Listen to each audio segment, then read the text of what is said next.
Nope. I can't do it, man. I can't do it. I can't do it. I gotta get out. I gotta get out of this basement. I gotta see the sunshine again. I gotta see the sunshine again. I just gotta see that sunshine again, man.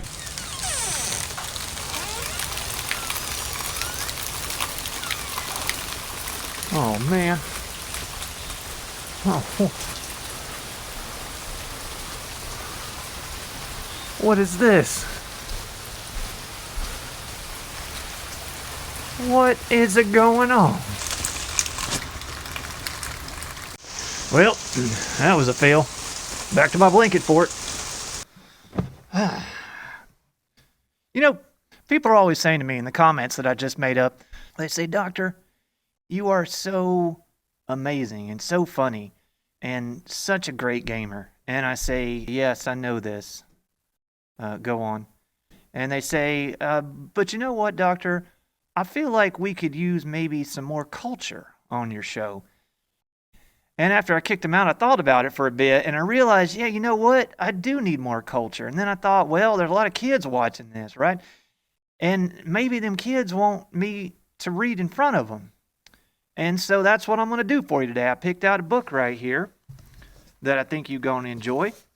And I'm going to read it in front of you, if you don't mind.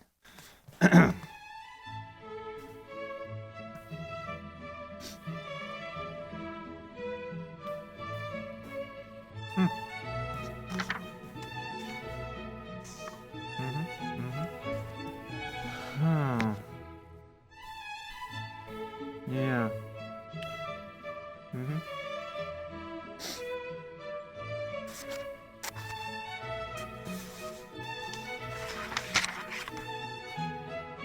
Wow, man, who needs video games when you got books? You know what I'm saying? Well, that was fun. I hope y'all enjoyed that. In the meantime, we're going to go to... Hey, you're faded up. Well, beard. Take two.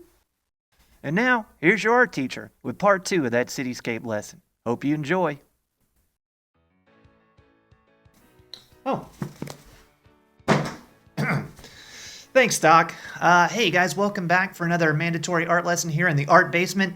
Hope you guys saved your artwork from last time and some of the art materials that you used last time, because you're going to need it again today. So without any hesitation, let's get straight to that lesson. Okay, so I have my Sharpie from last time, and I'm just going to draw all the rest of the details in this with my Sharpie. But like I always advise you guys in the art room, if you're uncomfortable with the idea of doing that, you think you might make a mistake, then it's absolutely okay to draw first with a pencil and then trace over it with a Sharpie. But just to make this go a little bit quicker, I'm going to go ahead and use the Sharpie. So what we want to do is we want to start giving our building some details. And by that I mean start to think about doors, start to think about windows, and even some more antenna if you want to do anything like that, or even maybe a flag waving on top of the building. You can get kind of creative with it if you'd like to. So I like to start at the bottom with a door. There's a couple different ways that you could do this. You could just draw a regular rectangle, but because this is a one-point perspective, if you notice, like, all the buildings are pointing towards the center part right here. That is our one point where everything's kind of going towards that and disappearing towards that. If you want it to look like it kind of fits in with the building in the way that the lines are drawn with the way the perspective works, you could always draw this kind of shape right here. Just a trapezoid kind of shape. So you can see it's wider at the bottom than it is at the top, and it has a straight line. So it almost looks like a miniature version of this shape right here. It's just kind of a smaller, narrower trapezoid kind of shape. You could always draw something like this too, where it's just kind of an arch.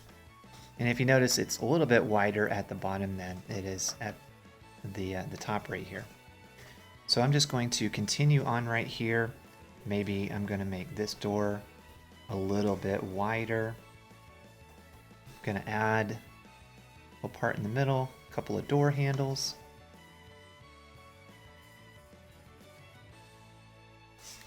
Okay, so now I've gone through my buildings. I have added some doors onto all of my buildings, and we have 8 different buildings So I added 8 different kinds of doors. And the next thing that you might want to consider adding on to your buildings to give it some more details would be windows. So when we do the windows, again, we're kind of talking about using different shapes. And this one, you can, kind of change it up. Maybe one of these has some squares, maybe it has some trapezoids, maybe it has some circles for windows. So let me show you what I'm talking about. I'll also show you a way to make it look like they're kind of getting smaller and smaller and smaller as they go up. So let's start with circles because that's an easy one to draw. So I'm going to start down here right above my door, and I'm going to draw some circles, 3 going across like this, and they're about the same size going all the way across. So what I want to do is maybe I want to draw a window above that one, a window above this one, and a window above that one. But if you notice, it's getting a little bit smaller as it goes up. So this next one, try to get it smaller. It's going to get challenging the more I go up because Sharpies draw kind of thick, and so making them smaller is going to be a little bit of a challenge. And it gets smaller and smaller. And then maybe they're just little dots right here. So if you notice, it's kind of that perspective where the stuff that is closer to the edge looks a little bit bigger, larger, and then as it goes on towards the top of the building, it maybe gets tinier and tinier, just like that.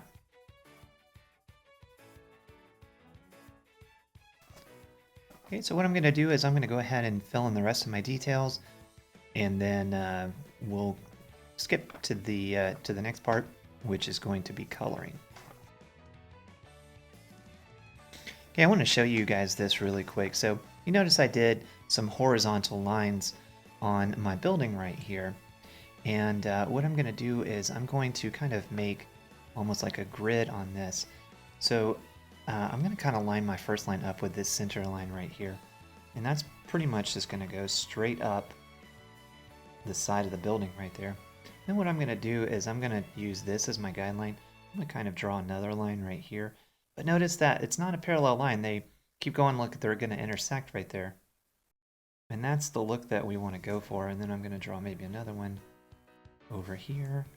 And I'm going to draw another one over there. All right, so that gives us that nice perspective kind of look too.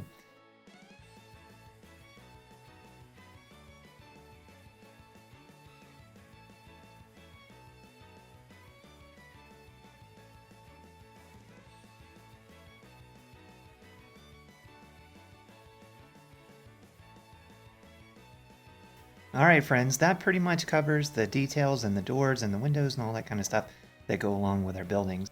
And when you're coloring this, just grab whatever you have. If you're lucky enough and you've got a bunch of different Crayola markers or colored pencils or things like that, that would be great. If not, you might have some crayons around. Crayons will be perfectly fine for this.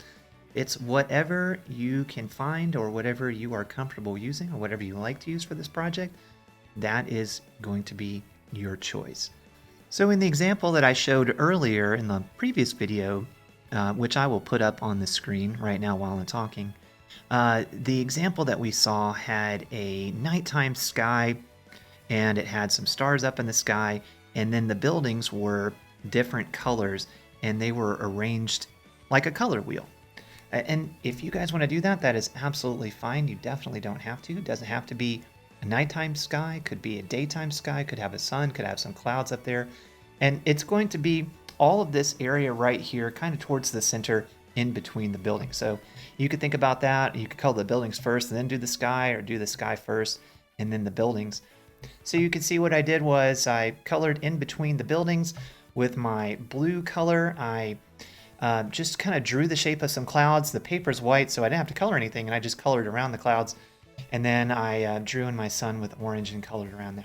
So next up is to color my buildings, and through the magic of editing, I am going to color these one by one, and I'm going to show you all the results. First building down, and as you see, I went with red. And now I have to decide what this one's going to be or what this one's going to be. And again, guys, you don't have to do yours the way that I'm doing mine. I'm just choosing to make mine into a color wheel. I'm working with a color wheel pattern, which you definitely do not have to do. So I think I'm going to go with a red orange. All right, we're getting closer. Now I'm going to add some yellow. And I just happen to have a yellow highlight marker here. I think that is going to be what I'm going to use for my yellow. All right, next up we've got some green. Correction, make that dried out green. Next up, we'll try some blue. Also another dried out color. I just realized it's been quite a while since I've used some of these markers. And finally, I was able to dig out a red violet from my color pencil collection.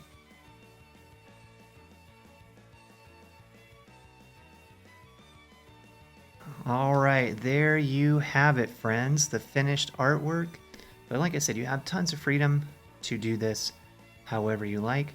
And please, when you are finished with this project, please, please, please upload it into Canvas. Go into the module and click Submit Assignment, and snap a picture of this and upload that into Canvas so that I can share it on our McGarity Artist Twitter page, which I have the link to in my announcements.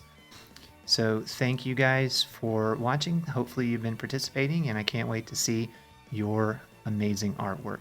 All right, guys, there you have it, another art lesson. Hopefully you enjoyed that one. Be on the lookout coming up after spring break for yet another art lesson. Until then, hope you guys have a great spring break.